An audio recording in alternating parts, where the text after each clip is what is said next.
कैसे हैं आप लोग? I hope you all are fine. हम लोग पढ़ रहे हैं coordinate geometry and coordinate geometry के आज के लेक्चर में हम लोग डिस्कस करेंगे ऑर्थो सेंटर एंड ये है हमारा लास्ट सेंटर। 4 सेंटर हम लोग डिस्कस कर चुके हैं, that is centroid, in centre, axis centres and circum centre. ये लास्ट है, लेकिन ये लास्ट है मतलब ये नहीं कि गया गुजरा है, नहीं, पूछा जाता है क्वेश्चन इस पर भी। इस बार भी जेईई मीन्स 2020 में भी पूछा गया था, ठीक है। तो आपको अच्छे से समझना है, that is ortho centre. Okay, तो शुरू करने से पहले मैं आपसे एक ही रिक्वेस्ट करना चाहती हूँ कि यदि आप इस चैनल पर नए आए हो एंड आपने अभी तक इस चैनल को सब्सक्राइब नहीं किया है तो पक्के से ही पहले चैनल को सब्सक्राइब कर लो एंड पास में जो बेल आइकन है उसको भी प्रेस कर लो ताकि आपको वीडियोस की अपडेट्स मिलती रहे एंड आपका कोई भी लेक्चर मिस नहीं हो। जितना ज़्यादा से ज़्यादा हो सके वीडियोस को लाइक करो एंड शेयर करो, ठीक है। जो भी सोशल मीडिया प्लेटफॉर्म यूज़ कर रहे हो आप उस पर शेयर करो एंड अपने दोस्तों, भाइयों, बहनों सभी को बताओ इस चैनल के बारे में ताकि वो भी यहाँ से पढ़ाई करें एंड अपना डाउट क्लियर करें, ठीक है। तो अब हम लोग शुरू करते हैं अपनी क्लास से। Yes, my name is Soni and I welcome all of you on this channel Omrix Edutech. तो यहाँ पर ये है हमारा ऑर्थो सेंटर, ठीक है। तो आपको पता है कि हर एक सेंटर को हम लोग किसी ना किसी नाम से बुलाते हैं। नाम तो इसका ऑर्थो सेंटर ही है, मतलब किसी ना किसी चीज़ से रिप्रेजेंट करते हैं। जैसे कि सेंट्रॉइड को जी से रिप्रेजेंट करते हैं, इन सेंटर को आई से रिप्रेजेंट करते हैं, कैपिटल आई से। एक्सिस सेंटर्स को I1, I2, I3 से रिप्रेजेंट करते हैं। सर्कम सेंटर को कैपिटल O से रिप्रेजेंट करते हैं। वैसे ही ये जो हमारे भाई साहब हैं ऑर्थो सेंटर, इनको हम लोग कैपिटल H से रिप्रेजेंट करते हैं, ठीक है। मतलब कभी भी आपको यदि ऑर्थो सेंटर लिखना हो तो आप लिख दोगे कैपिटल H, ठीक है जी, चमका, ठीक है ना। तो आपको पता है कि हमारे जितने भी सेंटर्स हैं वो किसी ना किसी का पॉइंट ऑफ इंटरसेक्शन है कि नहीं है। तो वैसे ही ये जो ऑर्थो सेंटर है ना, ये भी किसी ना किसी का पॉइंट ऑफ इंटरसेक्शन है एंड वो है एल्टीट्यूड्स, है ना। तो ऑर्थो सेंटर जो होता है वो बेसिकली एल्टीट्यूड्स का पॉइंट ऑफ इंटरसेक्शन होता है, ठीक है। तो एल्टीट्यूड्स क्या होता है ना। तो आपको पता है यार कि एल्टीट्यूड्स को हम लोग हाइट भी बोलते हैं, है ना। और बेसिकली होता क्या है एल्टीट्यूड, कि यदि आप किसी भी ट्राइंगल में किसी वर्टेक्स से अपोजिट साइड पे परपेंडिकुलर डालते हो, वो जरूरी नहीं है कि 2 बराबर भागों में बांटेगा अपोजिट साइड को, मतलब जरूरी नहीं है कि बाइसेक्ट करे, बट केवल परपेंडिकुलर होगा, उसे ही हम लोग बोलते हैं एल्टीट्यूड्स, है ना। तो वर्टेक्स ए से ड्रॉ करोगे, वर्टेक्स बी से, वर्टेक्स सी से, तो हमारे पास टोटल कितने एल्टीट्यूड्स होंगे? 3 एल्टीट्यूड्स होंगे, है कि नहीं है। और जैसे कि मीडियंस कॉन्करेंट होता है, इंटरनल एंगल बाइसेक्टर्स कॉन्करेंट होते हैं किसी भी ट्राइंगल में, है कि नहीं है। और परपेंडिकुलर बाइसेक्टर्स कॉन्करेंट होते हैं, ठीक वैसे ही किसी भी ट्राइंगल में एल्टीट्यूड्स भी कॉन्करेंट होते हैं एंड उसी के पॉइंट ऑफ कॉन्करेंसी या फिर पॉइंट ऑफ इंटरसेक्शन को बोलते हैं हम लोग ऑर्थो सेंटर। आई होप आपको चमक गया है कि ऑर्थो सेंटर होता क्या है ना, और एल्टीट्यूड्स क्या होते हैं। फिट हो गया दिमाग में। अब हम लोग इसे अंग्रेजी में पॉइंट वाइज एंड डेफिनेशन के तौर पर लिख लेते हैं, ठीक है। तो सबसे पहला पॉइंट की ऑर्थो सेंटर होता क्या है ना। तो ये है यार अच्छे से चल नहीं रहा है ये, कोई नहीं, the point of intersection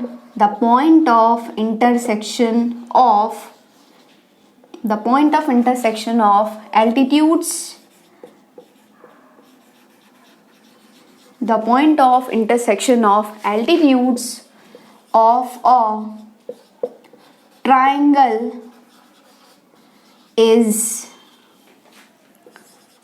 called the क्या? Ortho centre of the triangle, है ना। और आई होप दिस इज क्लियर, है कि नहीं है। चलो नेक्स्ट पॉइंट इज कि भाई ये point of intersection of altitudes तो होता है, लेकिन एल्टीट्यूड्स क्या होते हैं, है कि नहीं है। तो एल्टीट्यूड्स क्या होते हैं, इन अ ट्राइंगल, किसी भी ट्राइंगल में, in a triangle the perpendicular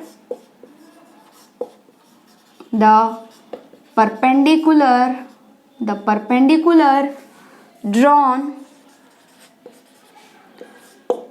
from a vertex, pen change करने दो यार, अच्छा नहीं चल रहा है।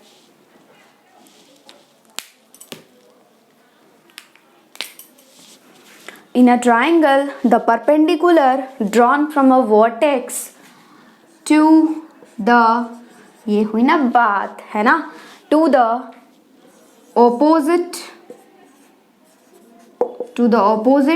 side of a triangle is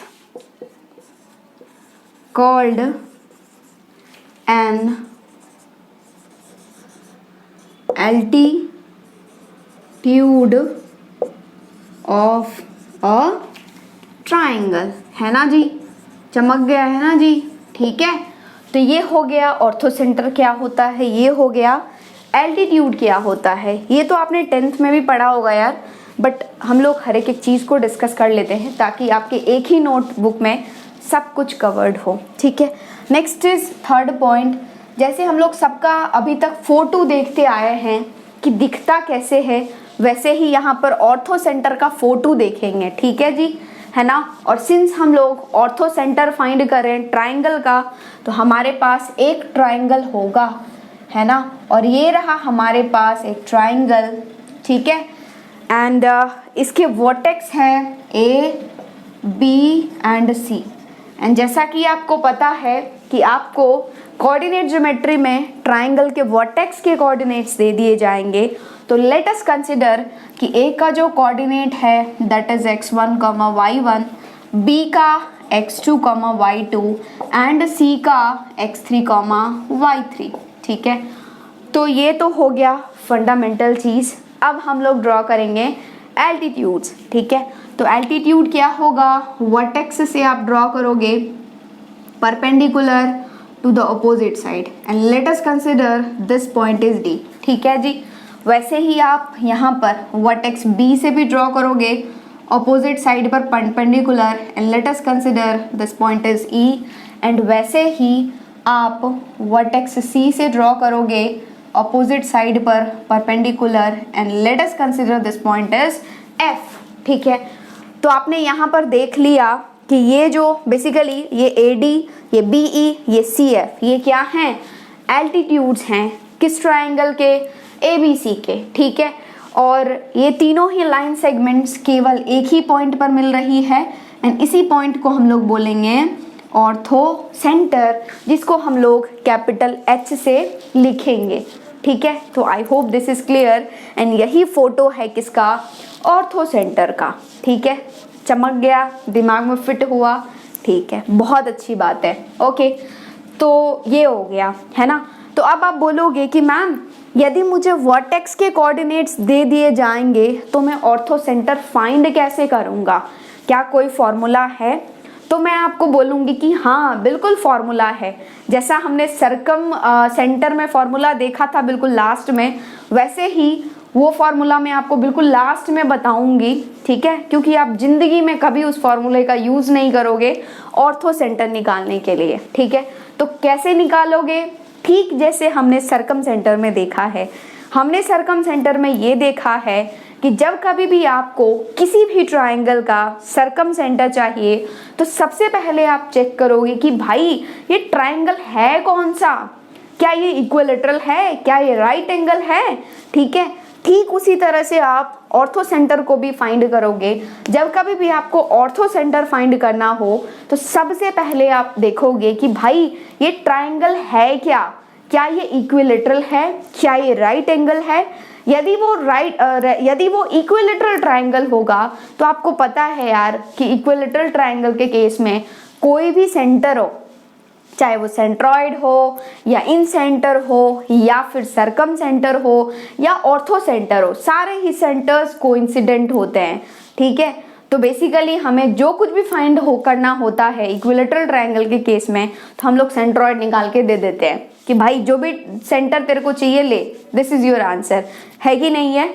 और यहाँ पर यदि राइट एंगल ट्रायंगल होगा ना, तो जो वर्टेक्स राइट एंगल होगा, जो वर्टेक्स 90 डिग्री होगा, मतलब जो वर्टेक्स का जो कॉरस्पॉन्डिंग एंगल 90 डिग्री होगा, उसे ही हम लोग बोलेंगे हमारा ऑर्थो सेंटर मिल गया। चमका, इक्विलेटरल ट्रायंगल के केस में ortho centre will be your centroid, and right angle triangle के केस में वो वर्टेक्स जो 90 डिग्री बन रहा है, जिस पर 90 डिग्री बन रहा है, वो होगा हमारा ortho centre. I hope this is clear. चमक गया ना, तो वो दोनों पॉइंट हम लोग लिख लेते हैं। ठीक है, this is our fourth point and fourth point है if the triangle is equilateral, if the triangle is equilateral, then centroid comma in center comma circumcenter and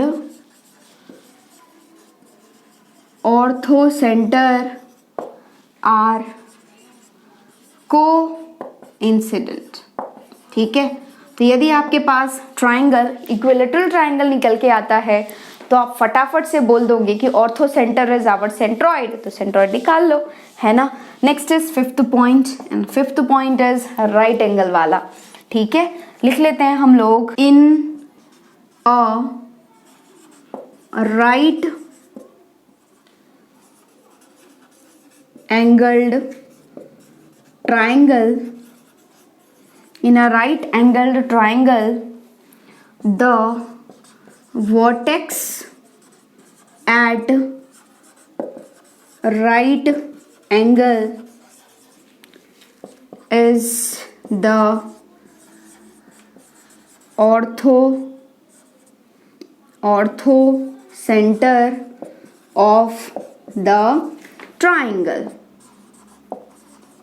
ठीक है, तो इक्विलेटरल ट्रायंगल में तो सेंट्रॉइड निकाल लोगे, एंड ये जो राइट एंगल ट्रायंगल होगा उसमें आप क्या करोगे, वो वर्टेक्स जहां पर 90 डिग्री बन रहा है, जहां पर राइट एंगल है, that will be your ortho centre. ठीक है, और सर्कम सेंटर के केस में राइट एंगल में क्या होता है, mid point of hypotenuse is circum centre. ठीक है, और ऑर्थो सेंटर में वो वर्टेक्स जो कि 90 बना रहा है, that will be your ortho centre. ठीक है, तो आप बोलोगे कि मैम ये इक्विलेटरल ट्रायंगल का आ गया समझ में, राइट एंगल ट्रायंगल का आ गया समझ में, यदि वो इक्विलेटरल ट्रायंगल या राइट एंगल ट्रायंगल नहीं है तो कैसे फाइंड करेंगे, वो मैं बताऊंगी अभी। ओके, तो फिलहाल आप वीडियो पॉज करो एंड इसे फटाफट नोट डाउन कर लो, इसके बाद हम लोग आगे डिस्कस करते हैं। ओके, तो हम लोग 5 पॉइंट्स तक डिस्कस कर चुके हैं, इजंट इट। अब हम लोग डिस्कस करेंगे 6th पॉइंट, है ना। और आपको इक्विलेटरल ट्रायंगल के लिए ऑर्थो सेंटर फाइंड करना आ गया है, राइट एंगल ट्रायंगल के लिए ऑर्थो सेंटर फाइंड करना आ गया है। ठीक है, नेक्स्ट बारी है उस ट्रायंगल की जो कि ना तो राइट एंगल है ना ही इक्विलेटरल है। ठीक है, तो this is our 6th point, है ना। और हम लोग इसे फाइंड करेंगे, ये थोड़ा आगे का कॉन्सेप्ट है ना। जब मैं आपको स्ट्रेट लाइन पढ़ाऊंगी ना, उस टाइम पे ये कॉन्सेप्ट बताऊंगी, लेकिन ऑर्थो सेंटर तो हमें अभी पढ़ना है कि नहीं है, इसलिए हम लोग उस कॉन्सेप्ट को भी अभी सीखेंगे। एंड इसी तरीके से हम लोग ऑर्थो सेंटर फाइंड करेंगे। जब कभी भी आपको ऑर्थो सेंटर के क्वेश्चन मिले, आप ऐसे ही अटेम्प्ट करोगे, 100% आप बिल्कुल सही आंसर पर पहुंचोगे। ठीक है, तो वो कॉन्सेप्ट ये है कि जब कभी भी आपके पास 2 लाइन होती है जो कि आपस में परपेंडिकुलर है, तो उन दोनों ही लाइंस का स्लोप का मल्टीप्लिकेशन होता है -1। मतलब यदि एक लाइन है जिसका स्लोप m1 है, दूसरा लाइन है जिसका स्लोप m2 है, एंड वो दोनों लाइंस परपेंडिकुलर है एक दूसरे के, तो m1 into m2 will be -1। ठीक है। तो मैम स्लोप क्या होता है, तो स्लोप क्या होता है ये देख लो।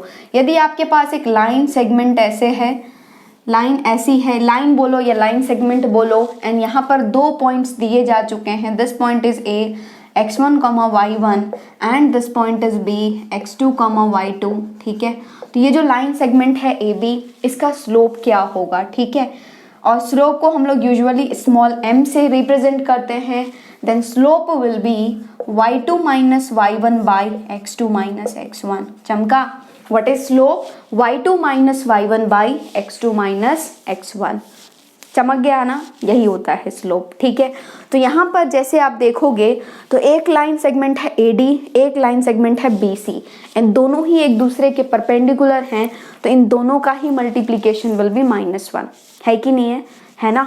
तो यहाँ पर सबसे पहला आप काम करोगे क्या कि आप ऑर्थो सेंटर को अपनी मर्जी से मान लोगे।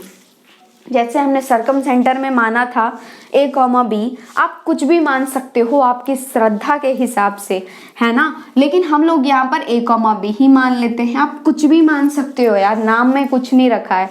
X, Y मानो, A, B मानो, P, Q मानो, इट्स योर विश, ठीक है। तो यहाँ पर पहले H को मान लोगे A, B, एंड जैसा कि आपने देखा कि ये AD and BC are perpendicular, तो इन दोनों ही लाइन सेगमेंट्स का स्लोप का मल्टीप्लिकेशन -1 होना चाहिए, है ना। लेकिन हमें तो H के कोऑर्डिनेट चाहिए। यदि मैं AD और BC को इन्वॉल्व कर रही हूँ तो मुझे H नहीं मिलेगा।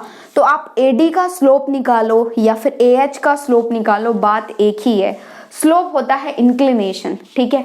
तो इस लाइन सेगमेंट पर कोई भी 2 पॉइंट ले लो, जो इन दोनों लाइन सेगमेंट्स का मतलब इस दोनों पॉइंट को जब ज्वाइन करोगे वो स्लोप होगा, वो पूरे लाइन का स्लोप होगा। तो यहाँ पर AD का जो भी स्लोप होगा वही AH का स्लोप होगा। तो हम लोग क्या करेंगे, स्लोप ऑफ AH है ना, m ऑफ AH है ना। देखो वैसे तो m of AD into m of BC should be -1, लेकिन AD का स्लोप निकालो या फिर AH का स्लोप निकालो, बात एक ही है। तो m of AH into m of slope of क्या, AH इंटू BC है ना, दिस इज इक्वल टू -1। हम लोग ये करेंगे, ठीक है। और हमें A के कोऑर्डिनेट पता है, H के कोऑर्डिनेट पता है, स्लोप ऑफ AH निकाल सकते हैं। B के कोऑर्डिनेट पता होंगे, C के कोऑर्डिनेट पता होंगे, BC निकाल सकते हैं, ठीक है। तो आपको यहाँ से एक रिलेशन आएगा। दूसरा रिलेशन आप सेम अप्लाई कर सकते हो, m of BH into m of AC। क्या बोलो, m of BH into m of AC, this is equal to -1। I hope this is clear. And तीसरा रिलेशन आप यूज कर सकते हो, m ऑफ, बोलो यार, m of CH into m of CH into m of AB, this is equal to -1। I hope this is clear. जब आप इस रिलेशन का यूज करोगे, इसका यूज करोगे, आपके पास A एंड B में एक रिलेशन आएगा। इसका यूज करोगे, A एंड B में रिलेशन आएगा। इसका यूज करोगे, A एंड B में रिलेशन आएगा। But you have only 2 variables A and B। तो आपको इन दोनों ही वेरिएबल्स का वैल्यू निकालने के लिए कितने इक्वेशंस की जरूरत होगी, 2 इक्वेशंस की। तो आप किसी भी 2 का यूज कर लोगे and you will get the answer.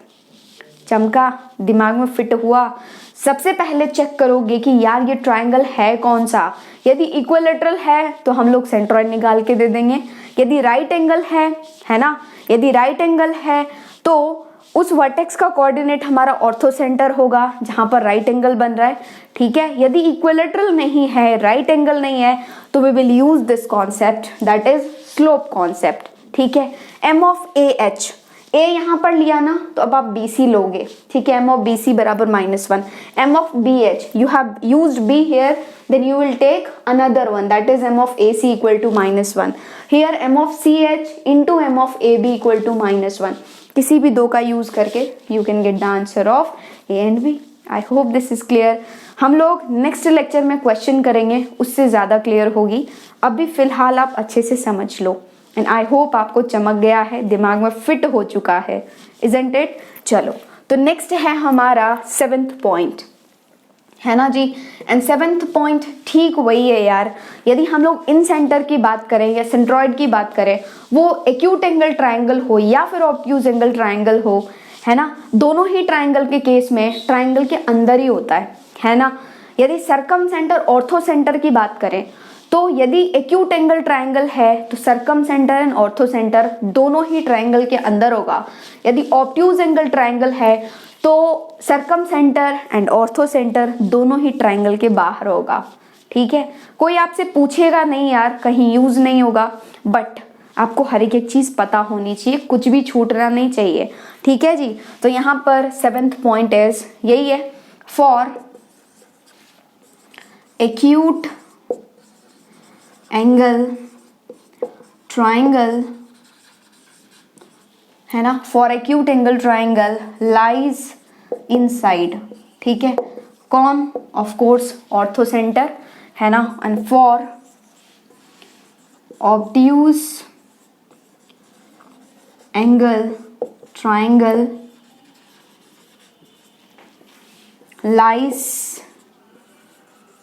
Outside. ठीक है, ये हो गया। चलिए नेक्स्ट है 8th point, and 8th point है वही फार्मूला, है ना। अब बोलोगे कि मैम ये जैसे इन सेंटर और सेंट्रॉइड के लिए फार्मूला था वैसे क्या ऑर्थो सेंटर के लिए भी है? तो मैंने आपको सर्कम सेंटर में भी फॉर्मूला बताया था, लेकिन उस फॉर्मूले का आप कभी जिंदगी में यूज नहीं करोगे, मैंने तो यूज नहीं किया और आई होप आप भी यूज नहीं करोगे सर्कम सेंटर फाइंड करने के लिए। ठीक उसी तरह से यहाँ पर ऑर्थो सेंटर के लिए भी फॉर्मूला है, उसके कोऑर्डिनेट का भी डायरेक्ट फॉर्मूला है, लेकिन कभी आप यूज नहीं करोगे। ठीक है, बट लिख लो यार, यदि कहीं ऑप्शन में दिखे तो टिक कर देना। ठीक है, तो that is coordinates of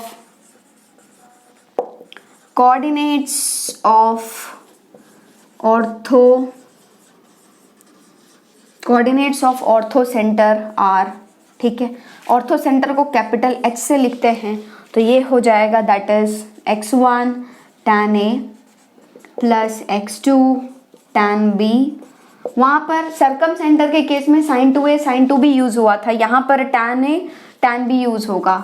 x3 tan C whole divided by tan A plus tan B plus tan C, comma same thing for y coordinate also, x की जगह y रख दो तो ये हो जाएगा y1 tan A plus y2 tan B, है ना जी, plus y3 tan C whole divided bye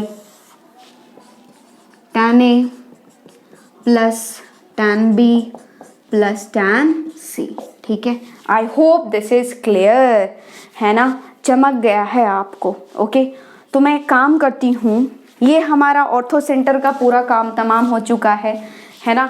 कुछ इंपॉर्टेंट रिजल्ट्स हैं जो आपको पता होना चाहिए, वो भी इम्पॉर्टेंट है जो अभी हम लोग डिस्कस करेंगे। ठीक है, तो फिलहाल मैं इस डायग्राम को मिटा करके यहाँ पे ही इम्पॉर्टेंट रिजल्ट्स लिख देती हूँ। एंड वो इम्पॉर्टेंट रिजल्ट्स हैं, ये मैंने पहले ही लिख दिया है। 2 इम्पॉर्टेंट रिजल्ट्स हैं जो आपको दिमाग में फिट करके रखना है। ठीक है, जिसमें से कि ये पहला वाला बहुत इम्पॉर्टेंट है, दूसरे का बहुत ज़्यादा यूज़ नहीं है, बट एक बार दिमाग में फिट कर लो। ठीक है, तो पहला रिजल्ट ये बोलता है orthocentre comma centroid and circumcentre are always collinear. ठीक है, कोलिनियर, है ना। कोलिनियर का मतलब होता है यार कि एक ही लाइन पर लाई करना। तो बेसिकली हमेशा ortho centre, centroid and circum centre जो होंगे वो तीनों ही पॉइंट्स हमेशा किसी भी ट्राइंगल के लिए एक ही लाइन पर लाई करेंगे। ठीक है, तो कुछ इस तरीके का डायग्राम बनेगा कि ये एक लाइन है, ये एक लाइन है ना, और तीनों ही सेंटर्स एक ही लाइन पर लाई करेंगे। And centroid divides the line joining of ortho center and circum center in the ratio of 2:1। ठीक है, तो बेसिकली यहाँ पर होगा ऑर्थो सेंटर, यहाँ पर होगा सर्कम सेंटर, सॉरी यहाँ पर है ऑर्थो सेंटर, यहाँ पर है सर्कम सेंटर। क्यों? क्योंकि देखिए centroid divides the line joining of ortho centre, पहले ऑर्थो सेंटर आएगा ऑलवेज, उसके बाद सर्कम सेंटर, है ना। तो सेंट्रॉइड जो है वो line joining of ortho centre and circum centre को 2:1 में डिवाइड करता है। ठीक है, ये इंपॉर्टेंट रिजल्ट है, इसको दिमाग में फिट कर लो, क्योंकि आप ध्यान रखना कभी कभी आपको डायरेक्ट ऑर्थो सेंटर के कोऑर्डिनेट दिए जाएंगे एंड सर्कम सेंटर के कोऑर्डिनेट दिए जाएंगे एंड आपसे सेंट्रॉइड का कोऑर्डिनेट पूछ लिया जाएगा, तो आराम से by using section formula you can find any coordinate. यदि आपको कोई भी दो कोऑर्डिनेट दिया जा चुका है तो आराम से इजीली तीसरे का कोऑर्डिनेट निकाल सकते हो। आप याद कैसे रखोगे? HGO 2:1। बेसिकली G जो है वो ortho centre and circumcentre के लाइन ज्वाइनिंग को 2:1 में डिवाइड करता है किसी भी ट्राइंगल के लिए, always and always. I hope आपके दिमाग में फिट हो चुका है। Okay, and next is second point, है ना। और सेकेंड वाला बहुत ज़्यादा इंपॉर्टेंट नहीं है, बट ध्यान रख लो, जैसे इक्विलेटरल ट्राइंगल में centroid, incentre, circumcentre and orthocentre coincident होते हैं, ठीक वैसे ही आइसोसेलेस ट्राइंगल में, आइसोसेलेस ट्राइंगल वो ट्राइंगल जिसमें कोई भी दो साइड्स बराबर हैं, उसमें centroid, incentre, circumcentre and orthocentre collinear होते हैं, है ना। किसी भी ट्राइंगल में we are not talking about equilateral और आइसोसेलेस, किसी भी ट्राइंगल में HGO कोलिनियर होते हैं एंड G जो है वो H एंड O के लाइन ज्वाइनिंग को 2:1 में डिवाइड करता है। But in isosceles triangle 4 points collinear होते हैं, मतलब एक ही लाइन पर लाई करते हैं। वो 4 पॉइंट्स कौन कौन से हैं? चारों सेंटर्स। कौन कौन से? Centroid, incentre, circumcentre and ortho centre. I hope this is clear.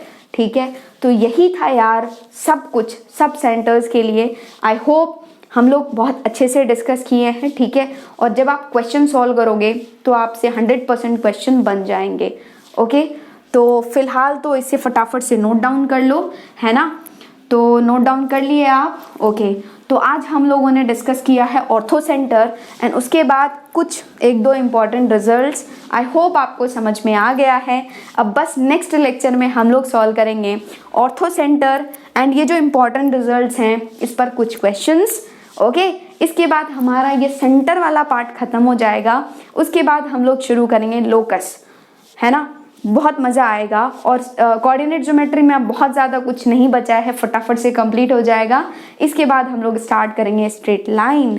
ठीक है, तो यार हर एक चीज़ आपको पता होनी चाहिए। तो आई होप आपको सब कुछ समझ में आ रहा है। ओके, यदि कहीं पर भी प्रॉब्लम है, कहीं पर भी डाउट है तो पक्के से ही कमेंट सेक्शन में लिखो या फिर आप मेरे वेबसाइट पर भी पोस्ट कर सकते हो। वेबसाइट का जो लिंक है वो हमेशा आपको नीचे डिस्क्रिप्शन बॉक्स में मिलेगा। आप जाएंगे omrexedutech.com पर, वहाँ पर आप जाएंगे मैथ्स डाउट क्लास में। वहाँ पर आपके माइंड में यदि क्वेरी है तो आप वो पूछ सकते हो, या फिर आपको कोई क्वेश्चन में डाउट आ रहा है आप फटाफट से उस क्वेश्चन का फोटो क्लिक करोगे, सेंड करोगे। कहीं भी इधर उधर घूमने की ज़रूरत नहीं है, वेबसाइट पर पोस्ट करो, 100% you will get solution for that. Okay, and आपसे बस एक ही रिक्वेस्ट है कि यदि आप इस चैनल पर नए आए हो एंड आपने अभी तक इस चैनल को सब्सक्राइब नहीं किया है तो ठीक बात नहीं है यार, इस चैनल को पहले सब्सक्राइब कर लो एंड पास में जो बेल आइकन है उसको भी प्रेस कर लो ताकि आपको वीडियोस के लेटेस्ट अपडेट्स मिलते रहे एंड आपका कोई भी लेक्चर मिस नहीं हो। जितना ज़्यादा से ज़्यादा हो सके वीडियोस को लाइक करो एंड शेयर करो। ठीक है, सभी के साथ शेयर करो, यही है। Thank you and all the best.